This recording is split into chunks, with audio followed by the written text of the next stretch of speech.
நிகழ்வுகள். புதுச்சேரி அரசு பள்ளி கணித ஆசிரியர் ராதாகிருஷ்ணன் அவர்களுக்கு தேசிய நல்லாசிரியர் விருதுக்கு தேர்வு. 25 ஆண்டுகளாக ஆசிரியர் பணிக்கு கிடைத்த பரிசு என பெருமிதம். புதுச்சேரியில் வருகின்ற 30ஆம் தேதி நடைபெற உள்ள துணை தாசில்தார் பணிக்கு தேர்வு. அன்று அரசு தனியார் பள்ளிகளுக்கு விடுமுறை அறிவித்து கல்வித்துறை உத்தரவு. முதலியார்பேட்டை பகுதியில் குடிநீருடன் கழிவுநீர் கலந்து வருவதால் பல்வேறு நோய்கள் ஏற்படுவதாக குற்றச்சாட்டு. பாஜக பொறுப்பாளர் சத்யராஜ் தலைமையில் பொதுமக்கள் போராட்டம். புதுச்சேரி அரசு கல்லூரி பேராசிரியர்களுக்கு பதவி உயர்வு வழங்க வேண்டும்.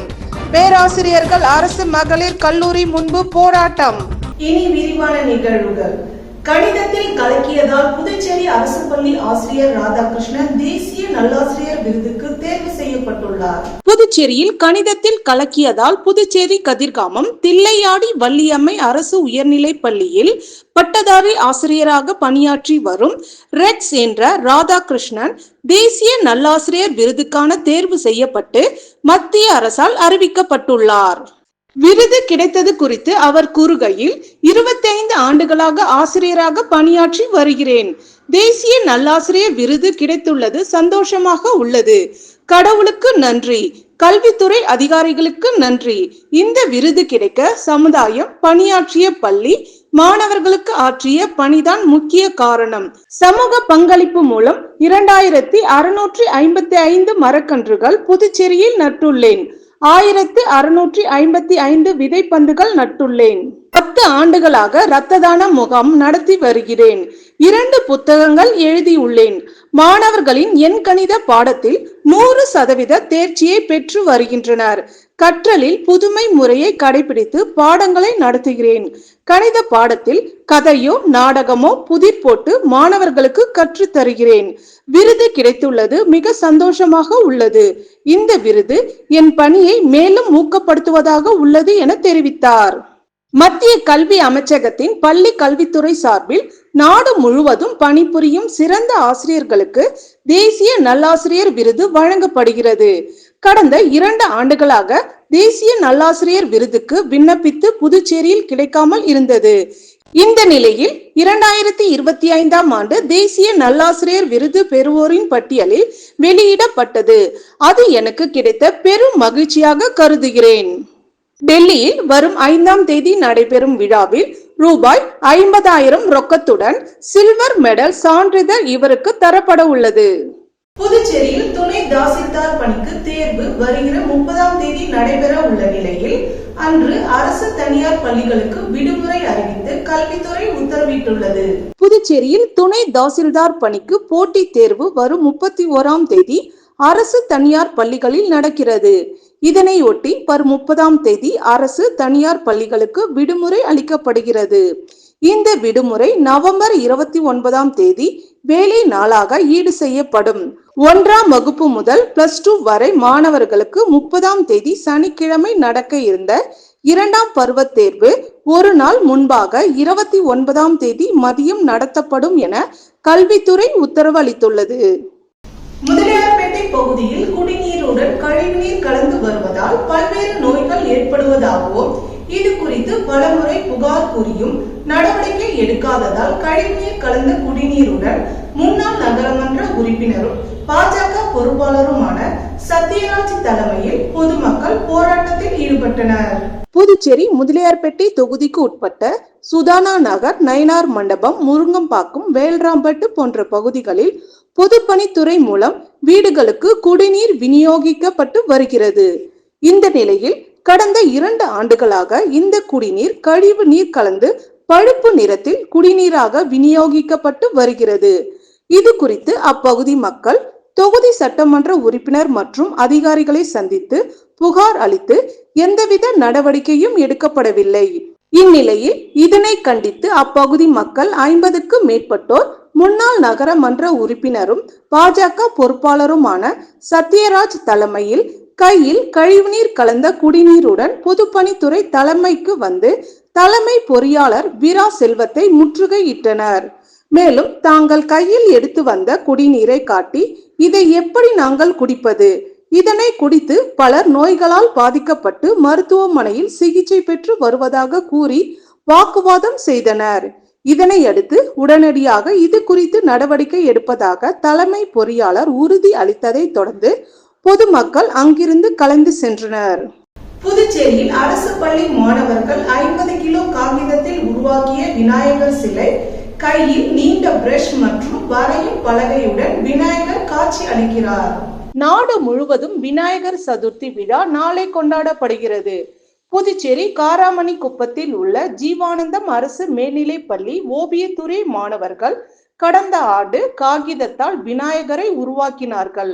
இந்த ஆண்டும் அதே பள்ளியில் பயிலும் ரகுதீஷ், சஞ்சய், லோகு, செல்வம், கெவின் ஆகியோர் ஒரு வாரமாக காகித விநாயகரை உருவாக்கினர். பயன்படுத்திய 50 கிலோ காகிதத்தை மட்டும் கொண்டு ஓவியம் வரையும் கணபதியை மாணவர்கள் உருவாக்கி உள்ளனர். கையில் நீண்ட பிரஷ் மற்றும் வரையும் பலகையுடன் விநாயகர் காட்சி அளிக்கிறார். முழுமை அடைந்த இந்த விநாயகர் சிலை பள்ளி வளாகத்தில் பார்வைக்கும் வழிபாட்டிற்கும் வைக்கப்பட்டுள்ளது. பொதுவாக அனைத்து பள்ளிகளிலும் பயன்படுத்திய காகித குப்பைகள் தூக்கி எறிவார்கள். ஆனால் இந்த பள்ளி மாணவர்கள் பயன்படுத்திய காகிதங்களை தூக்கி எறியாமல் அவற்றை மறுசுழற்சி செய்து காகித சிற்பமாக உருவாக்கி பள்ளிக்கு பெருமை சேர்த்துள்ளனர். புதுச்சேரி ஸ்ரீ வர்மா ஆயுர்வேதா மருத்துவமனை சார்பில் பாரதிதாசன் அரசு மகளிர் கல்லூரி மாணவர்களுக்கு வேத மருத்துவ விழிப்புணர்வு மற்றும் பெண்களுக்கான மருத்துவ பயிற்சி அளிக்கப்பட்டது. புதுச்சேரி ஸ்ரீ வர்மா ஆயுர்வேதா மருத்துவமனையின் வேத மருத்துவ விழிப்புணர்வு மற்றும் பெண்களுக்கான மருத்துவ பயிற்சி புதுச்சேரி பாரதிதாசன் அரசு மகளிர் கல்லூரியில் நடைபெற்றது. அதில் ஸ்ரீ வர்மா மருத்துவமனையின் மருத்துவ இயக்குனர் ஜெயரூபா கலந்து கொண்டு மாணவிகளின் சந்தேகங்களுக்கு பதில் அளித்து அவருடைய வாழ்க்கை முறை எப்படி சிறப்பாக ஆயுர்வேத முறைப்படி கடைபிடிக்க வேண்டும், அதனால் ஏற்படும் நன்மைகள், உடல் நலத்திற்காக முழு நம்பிக்கை போன்றவற்றை எடுத்துரைத்து மருத்துவ முறையையும் பயிற்றுவித்தார். ஆயுர்வேதா ஒரு சிறந்த மருத்துவ முறை என்பதும் அதனை கடைபிடிக்கும் வழிமுறைகள் எளிது, உடல்நல பிரச்சனைகளுக்கு நிரந்தர தீர்வு காணப்படும் என்பதை கூறினார். இதில் நிகழ்ச்சியின் முக்கிய விருந்தினராக கல்லூரியின் முதல்வர் திரு வீரமகன் அவர்கள் கலந்து கொண்டு சிறப்புரை ஆற்றி நிகழ்ச்சியை தொடங்கி வைத்தார். மேலும் மருத்துவமனையின் doctor Priyadarshini, doctor Veda, yoga doctor Madhu மற்றும் மருத்துவமனையின் ஒருங்கிணைப்பாளர் டாக்டர் ஆஷிகா, கல்லூரியின் ஒருங்கிணைப்பாளர் பேராசிரியர் பிந்து அவர்களும் உதவி பேராசிரியர் கௌரி அவர்களும் இதில் கலந்து கொண்டனர். புதுச்சேரி துணைநிலை ஆளுநரின் உத்தரவை மதிக்காத சார்பு செயலர் ஜெய்சங்கர் மற்றும் செயலர் கேசவனை பதவி நீக்கம் செய்ய வேண்டும் என்று புதுச்சேரி அமைச்சக ஊழியர்கள் சங்கம் வலியுறுத்தி உள்ளது. இது தொடர்பாக சங்கத்தின் பொதுச் செயலாளர் ராஜேந்திரன் செய்தியாளர்களிடம் பேசும்போது, பணியாளர் மற்றும் நிர்வாக சீர்திருத்த துறையின் பணிபுரியும் அலுவலர்களை இடமாற்றம் செய்யாமல் அங்கேயே 15-20 ஆண்டுகளாக பணிபுரிய தொடர்ந்து அனுமதித்து வருகின்றனர். இது வன்மையாக கண்டிக்கத்தக்கது என்று கூறினார். மேலும் ஊழியர்களின் பதவி உயர்வு, இடமாற்றம் தொடர்பான கொள்கை மற்றும் மத்திய கண்காணிப்பாளர் அறிவுறுத்தலின்படி மாற்றம் செய்யும்படி துணைநிலை ஆளுநர் ஆணை பிறப்பித்து இருந்தார். துணை ஆளுநரின் அமல்படுத்த வேண்டிய பணியாளர் மற்றும் சீர்திருத்த துறை அதிகாரிகள் வேண்டுமென்றால் அவரது ஆணையை அமல்படுத்தாமல் அவமதிக்கும் விதமாக செயல்படுகின்றனர். எனவே இது போன்ற அதிகாரிகளின் மோசமான அணுகுமுறையினால் மக்கள் அரசாங்கத்திடம் வைத்திருக்கும் நம்பிக்கையை இழக்க நேரிடும். எனவே இப்படிப்பட்ட அலுவலர்களை மற்றும் அதிகாரிகளுக்கு போக்கு மிகவும் அபாயகரமானது. இந்த மாநிலத்தின் மக்களுக்கான சேவையை மற்றும் நீதியை பாதுகாக்க வேண்டும் என்றால் பணியாளர் மற்றும் நிர்வாக சீர்திருத்த துறை சார்பில் ஜெய்சங்கர் மற்றும் அவருக்கு உடமையாக இருப்பவர்களை பதவி நீக்கம் செய்ய வேண்டும் என்று கேட்டனர். நிகழ்வுகள் தொடர்கின்றன. புதுச்சேரி அரசு கல்லூரி பேராசிரியர்களுக்கு பதவி உயர்வு வழங்க வலியுறுத்தி கல்லூரி முன் வாயிலில் முழக்க போராட்டம் நடத்தினர். புதுச்சேரி அரசு கல்லூரியில் பணியாற்றும் உதவி பேராசிரியர்களுக்கு கடந்த 20 ஆண்டுகளாக பணி உயர்வு, ஊதியம் உயர்வு வழங்கப்படவில்லை. இதனை கண்டிக்கும் வகையில் அரசு கல்லூரியில் பணியாற்றும் உதவி பேராசிரியர்கள் 50க்கும் மேற்பட்டோர் காந்தி வீதியில் உள்ள பாரதிதாசன் அரசு மகளிர் கல்வி வாயிலின் முன்பு முழக்க போராட்டத்தில் ஈடுபட்டனர். டோனி அண்ட் காய் ரெட்டியார்பாளையம் சார்பில் பாஜக துணைத் தலைவர் சரவணனின் பிறந்த நாளையொட்டி ரெட்டியார்பாளையத்தில் உள்ள கருணை இல்லத்தில் வசிக்கும் மன வளர்ச்சி குன்றிய குழந்தைகளுக்கு 52 பேருக்கு இலவசமாக முடி திருத்தம் செய்து அந்த இல்லத்தில் ஒரு மாதத்திற்கு தேவையான அரிசி உள்ளிட்ட மளிகை பொருட்களை வழங்கி பிறந்தநாள் பரிசு அளித்து மகிழ்ச்சியில் ஆழ்ந்தனர். புதுச்சேரி மாநில பாஜக துணைத் தலைவர் சரவணன் பிறந்தநாள் விழா நாளை கொண்டாடப்பட உள்ள நிலையில் அவரது ஆதரவாளர்கள் உழவர்கரை தொகுதி முழுவதும் பல்வேறு நலத்திட்ட உதவிகள் வழங்கியும் ஏழை எளிய மக்களுக்கு அன்னதானம் வழங்கியும் கொண்டாடி வருகின்றனர். அதன் ஒரு பகுதியாக ரெட்டியார்பாளையத்தில் உள்ள டோனி அண்ட் காய் சலூன் சார்பில் ரெட்டியார்பாளையத்தில் உள்ள கருணை இல்லத்தில் உள்ள மன வளர்ச்சி குன்றிய 52 குழந்தைகளுக்கு டோனி அண்ட் காய் தனியார் சலூன் உதவியுடன் முடி திருத்தம் செய்து அழகுபடுத்தினர். பின்னர் கருணை இல்லத்திற்கு ஒரு மாதத்திற்கு தேவையான அரிசி, பருப்பு வகைகள், எண்ணெய்கள் உள்ளிட்ட மளிகை பொருட்களை வழங்கினார். அப்பொழுது பிறந்தநாள் விழா காணும் பாஜக துணைத் தலைவர் சரவணன் கருணை இல்லத்தின் மன வளர்ச்சி குன்றிய குழந்தைகளுடன் கேக் வெட்டி மகிழ்ச்சியுடன் கொண்டாடினார். பின்னர் கருணை இல்லத்தின் நிர்வாகிகளிடம் மளிகை பொருட்களை வழங்கினார். அப்பொழுது பிறந்தநாள் விழா காணும் சரவணனுக்கு கருணை இல்ல குழந்தைகள் பிறந்தநாள் வாழ்த்துக்கள் பாடி அவரை வாழ்த்தினர். அவரும் குழந்தைகளுக்கு கை கொடுத்து மகிழ்ச்சியுடன் இந்நாளை கழித்தார். இந்த நிகழ்வுகளை அனைத்தும் ஏற்பாடுகளையும் ரெட்டியார்பாளையம் டோனி அண்ட் காய் சலூன் நிர்வாகிகள், ஊழியர்கள் சிறப்பாக செய்திருந்தனர். உதவி செய்த டோனி அண்ட் காய் சலூன் நிர்வாகிகள் மற்றும் ஊழியர்களுக்கு கருணை இல்லம் சார்பில் நன்றி தெரிவித்தனர்.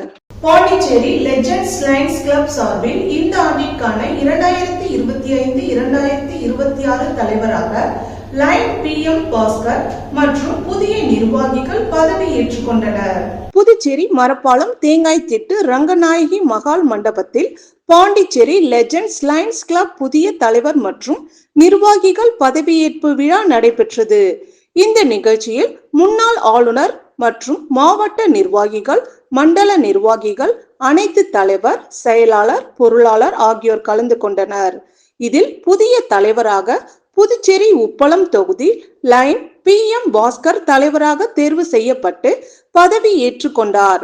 விஜய் பாபு செயலாளராகவும், முன்னாள் ராணுவ வீரர் கலிய பெருமாள் பொருளாளராகவும் தேர்வு செய்யப்பட்டார். அவர்கள் பதவி ஏற்றுக்கொண்டனர். தொடர்ந்து நிகழ்ச்சியில் முன்னாள் ராணுவ வீரர்களுக்கு சான்றிதழ், பதக்கம், நினைவு பரிசு வழங்கப்பட்டது. தொடர்ந்து ஏழை எளியவர்களுக்கு 10 கிலோ அரிசி, மளிகை சாமான் மற்றும் புடவை, வேட்டி, உணவு வழங்கப்பட்டது. நிகழ்ச்சியில் கலந்து கொண்ட அனைவருக்கும் அறுசுவை உணவு வழங்கப்பட்டது. எனது புகைப்படத்தை RLB பேரவை பயன்படுத்தக் கூடாது என RLB பேரவையின் அரியாங்குப்பம் தொகுதி பொறுப்பாளர் தனஞ்சயன் எச்சரிக்கை விடுத்துள்ளார்.